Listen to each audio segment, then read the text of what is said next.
लाहौर के एक पोश इलाके में मेरा एक क्लास फेलो रिजवान रहता था, जो कॉलेज में मेरे साथ पढ़ता था और आजकल अपना कारोबार करता था। इसका कारोबार बहुत चल रहा था, हमारी एक दूसरे के साथ बहुत दोस्ती थी और मैं अक्सर उनके घर चला जाया करता था। उसके अबू, अम्मी और भाई भी मेरे साथ काफी फ्रैंक थे और कई बार हम सब लोग इकट्ठे बैठकर ताश और कैरम भी खेला करते थे।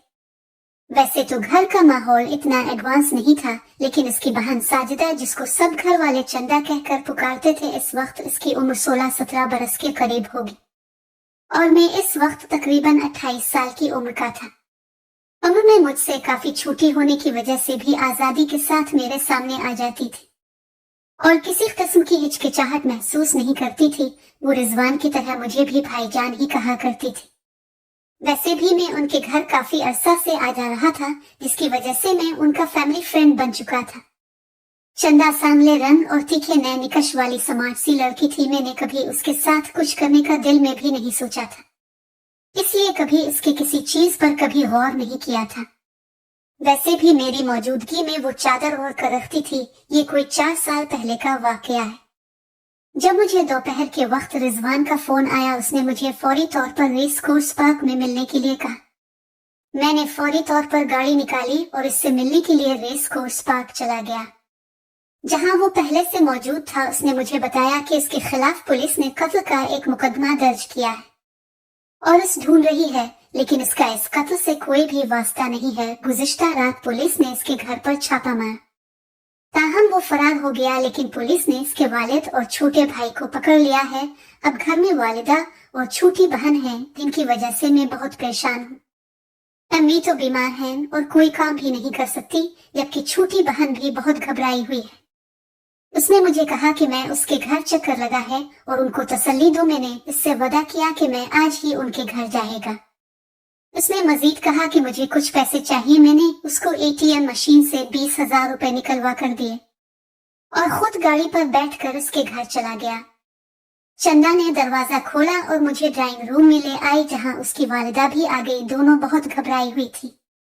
मैंने उनको तसल्ली दी कि चंद दिनों तक सब मामलात ठीक हो जाएंगे। मैं 1 घंटा वहां बैठा, उनके साथ बातें करता रहा। फिर उनसे इजाजत चाही तो रिजवान की उम्मी ने कहा कि बेटा, हम रात घर में अकेले नहीं रह सकते, मेहरबानी करके रात को तुम घर आ जाना। मैंने पहले तो इनकार कर दिया, लेकिन जब उन्होंने रिजवान से फोन पर बात की और इसे कहा कि शाकिर से कहे कि रात को इधर ही आ जाए, इसने मुझसे कहा तो मुझसे इनकार ना हो सका। बहरहाल मैं इस वक्त उनके घर से निकल आया और दफ्तर चला गया और फिर रात को 10 बजे के करीब उनके घर चला गया। दोनों अभी तक मेरा इंतजार कर रही थी। मेरे जाने पर ने खाना लगाया और हमने मिलकर खाना खाया। इसके बाद रिजवान की उम्मी, जो पहले ही शुगर, ब्लड प्रेशर और दिल की मरीजा थी, कत्ल और उसके बाद पुलिस के छापे से बहुत ज्यादा खौफजदा थी। उन्होंने नींद की गोली ले और अपने कमरे में सो गई। चंदा ने मेरा बिस्तर दूसरे कमरे में लगाया और खुद उम्मी वाले कमरे में जाकर सो गई। ताहम मुझे नींद नहीं आ रही थी। मैं जाने कुन सोचों में गुम था कि रात को तकरीबन 1:30 बजे के करीब दरवाजे पर दस्तक हुई। मैंने जाकर पूछा तो बाहर से आवाज दी गई कि दरवाजा खोलो, पुलिस आई। मैंने दरवाजा खोला तो 1 दर्जन के करीब पुलिस वाले मौजूद थे, जो दरवाजा खुलते ही मुझे धक्का देकर अंदर आ गए। उन्होंने सारे घर की तलाशी ली। इस दौरान चंदा और रिजवान की उम्मी भी उठ गईं। जब घर वालों को रिजवान ना मिला तो उन्होंने मुझे पूछा कि तुम कौन? मैंने उनको बताया कि मैं मेहमान आया हूँ, तो मुझे कहने लगे कि तुम भी हमारे साथ चलो। मैंने उनसे कहा कि मैं क्यों चलूं? तो कहने लगे कि तुम्हें रिजवान के बारे में मालूम होगा, जब वो पकड़ा जाएगा तो तुमको छोड़ देंगे। खैर, मैंने उनसे कहा कि आप चली, मैं अपनी गाड़ी में आता हूँ। तो उन्होंने 2 सिपाही मेरे साथ मेरी गाड़ी में बिठा दिए। मैंने थाने जाते हुए रास्ते में एक फौजी अफसर दोस्त को फोन किया और उनको सूरत हाल से आगाह किया, जिन्होंने कुछ करने का कहा और फोन बंद कर दिया। जब थाने पहुंचा तो छापा मार टीम के इंचार्ज सब इंस्पेक्टर बाहर ही खड़े थे। मेरे गाड़ी से उतरते ही कहने लगे, शाकिर साहिब, आप हमें मेजर साहिब के बारे में पहले ही बता देते तो हम आपको थाने आने की जहमत ही ना देते। आप घर जा सकते हैं। मामला मेरी समझ में आ गया कि मेरे दोस्त ने फोन करके उनको मुझे छोड़ने का कह दिया था।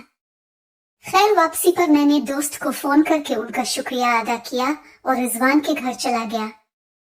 मैं घर पहुंचा तो चंदा और उसकी उम्मी सहन में बैठी रो रही थी। मुझे देखते ही चंदा भागकर मेरे पास आई और मेरे गले लगकर रोने लगी। आज पहली बार मुझे एहसास हुआ कि चंदा जवान हो चुकी है। इसकी उभरी हुई छाती मेरे सीने के साथ लगी तो मेरे जहन में कई ख्यालात आए, ताहम मैंने उन ख्यालात को झटक कर उसको अलहदा किया और कहा कि अब कुछ नहीं होगा, तुम लोग सो जाओ। वो दोनों अपने कमरे और मैं दूसरे कमरे में चला गया।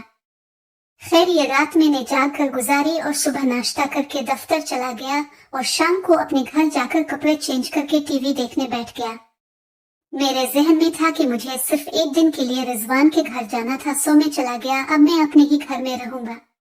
थोड़ी देर बाद चंदा का फोन आ गया कि भाईजान आप अभी तक आए नहीं हैं। मैंने हैरानी से पूछा कि मुझे आज भी आना है, तो कहने लगी कि सिर्फ आज ही नहीं, मजीद कई दिन तक हमारे यहाँ ही रहना पड़ेगा। खैर मैंने गाड़ी निकाली और उनके घर चला गया, जहाँ खाने के बाद रिजवान की उम्मी तो नींद की गोली खाकर सो गई, लेकिन मैं और चंदा टीवी लानेज में टीवी के सामने बैठे एक ड्रामा देख रहे थे। इस दौरान खबरनामा लगा तो हम दोनों बातें करने लगे, जिसमें उसकी पढ़ाई जेर बहस थी। रात को तकरीबन 10 बजे के करीब दरवाजे पर बेल हुई तो मैंने जाकर दरवाजा खोला तो रिजवान सामने खड़ा था। मैं इसको लेकर अंदर आ गया, जहाँ नूंगुना वो चंद मिनट तक रुका। उसने चंदा को उम्मी को जगाने से भी मना कर दिया और थोड़ी देर बाद चला गया। इसके जाने के बाद मैंने चंदा से कहा कि मुझे नींद आ रही है, मैं तो सोने लगा हूँ। तो उसने कहा कि कल सारी रात उम्मी तो सोई रही और मुझे नींद नहीं आई, मैं सारी रात जागती रही हूँ, इसलिए मैंने आज आपका बिस्तर भी उम्मी के कमरे में ही लगा दिया है। मैंने इसको कहा कि मुझे इस कमरे में नींद नहीं आएगी, मैं अकेला सोने का आदी हूँ। तो कहने लगी कि ये ऑर्डर उम्मी ने किए हैं, लिहाजा आपको उन पर अमल तो करना ही पड़ेगा। खैर मैं इस कमरे में चला गया, जहाँ उसकी उम्मी बेड पर लेटी हुई थी, जबकि मेरा बिस्तर जमीन पर लगा हुआ था। जबकि चंदा खुद सोफे के ऊपर लेट गई। चंदा ने बड़ी लाइट ऑफ की और 0 का बल्ब ऑन कर दिया। थोड़ी देर तक हम लोग बातें करते रहे, फिर चंदा सो गई, जबकि मैं अभी तक जाग रहा था और जाने कुन सोचों में मगन था। रात को किसी पहर मेरी भी आंख लग गई और मैं भी नींद की वादियों में पहुंच गया। अभी आंख लगे थोड़ी देर ही हुई होगी कि रिजवान की उम्मी के खराटों की आवाज से भी जाग गया। फिर मैं उठकर बैठ गया। अचानक मेरी नजर चंदा की तरफ पड़ी, जो सीधी लेटी हुई थी और उसकी छाती पर कोई कपड़ा नहीं था। उसकी उभरी हुई छाती देखकर मेरा तन गया, मेरा दिल इसको फौरी तौर पर, लेकिन मैं ये सोच कर चुप हो गया कि कहीं काम खराब ना हो जाए। यही बातें सोचते सोचते रात के 3 बज गए। जब चंदा मुआ करते उठ गई, इसने मुझे जागते हुए देखा तो फौरी तौर पर कपड़े से अपनी छाती ढांप ली और कहने लगी कि शाकिर भाई अभी तक जाग रहे हैं। मैंने जवाब दिया कि मुझे नींद नहीं आ रही। वो उठकर बाथरूम चली गई, वापस आई तो कहने लगी कि आप टीवी लगा लेते। मैंने कहा कि मैंने इसलिए नहीं लगाया कि आप लोग डिस्टर्ब ना हो। तो कहने लगी कि नहीं, आप टीवी लानेज में जाकर टीवी लगा ले, चाहे तो कोई फिल्म लगा ले। मैंने फिर इनकार किया, मगर आप कहने लगी कि चली मैं आपको टीवी लगा देती हूँ। मैं भी इसके पीछे टीवी लानेज में चला गया, जहाँ उसने टीवी लगाकर रिमोट मेरे हाथ में पकड़ा दिया और कहने लगी कि जो भी चैनल देखना है लगा ले। मैंने रिमोट पकड़ लिया और इससे कहा कि एक गिलास पानी ला दे। तो एकदम मेरे जहन में एक ख्याल आया, मैंने अपने हाथ की हथेली देखना शुरू कर दी। वो पानी लेकर आई तो मुझे देखकर कहने लगी क्या देख रहे हैं। मैंने कहा कि देख रहा हूँ कि किस्मत में क्या लिखा है। ये सुनकर वो मुझसे पूछने लगी कि क्या आप हाथ देख लेते हैं। मैंने इससे कहा कि बस थोड़ा बहुत गुजारा कर लेता हो। ये सुनकर वो कहने लगी कि मेरा भी हाथ देखिए। मैंने इनकार किया तो जिद करने लगी। आखिरतन आकर मैंने इससे कहा कि ला मैं देखता हूँ, लेकिन मुझे इस बारे में ज्यादा इल्म नहीं है।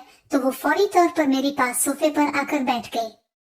इसका जिस्म मेरे जिस्म के साथ टच हो रहा था, जिससे मेरे अंदर अजीब सी हलचल मच गई। इसने अपना हाथ मेरे आगे कर दिया। मैंने इसका हाथ इस अंदाज से पकड़ा कि वो थोड़ा शर्मा सा गई। इसका नरम मुलायम हाथ पकड़कर मेरा अकड़ गया। मैं कुछ देर इसका हाथ देखता रहा, मगर बोला कुछ नहीं और फिर इसका हाथ छोड़ दिया। तो मुझसे पूछने लगी कि मेरी किस्मत क्या कहती है। मैं फिर खामोश रहा तो उसने फिर सवाल कर डाला। मैंने इससे कहा कि मुझे तुम्हारे हाथ की समझ नहीं आई। तो कहने लगी अब जानबूझ कर नहीं बता रहे, प्लीज बताए ना। मैंने फिर टाला, मगर वो फिर जिद करने लगी। मैंने कहा कि जो मुझे समझ आई है वो मैं तुमसे नहीं कह सकता। तो कहने लगी क्यों नहीं कह सकते। मैंने कहा कि बात ही कुछ ऐसी है। तो कहने लगी कि आप कह दें। अब मैंने अपना कार्ड फेंकने का फैसला किया। मैंने इससे कहा कि वो किसी लड़के को पसंद करती है। ये सुनकर वो खामोश हो गई। मैंने फिर से अपना सवाल दोहराया तो उसने हाँ में सर हिला दिया। मैंने इससे कहा कि ये खेल कितनी देर से चल रहा है और कैसे शुरू हुआ। तो जेजे का गई। मैंने इससे कहा कि ये बात राज ही रहेगी।